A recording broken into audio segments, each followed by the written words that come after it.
इहाँ राज हमार चलल बाया हमारे ही चली।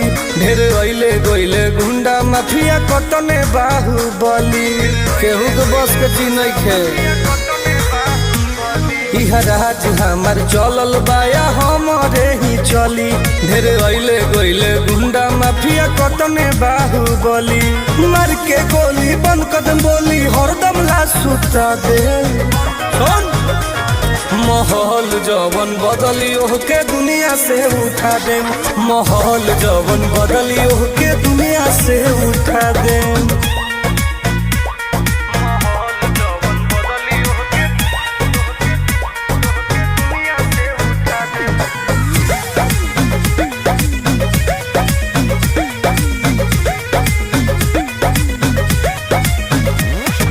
पुलिस प्रशासन सरकार बा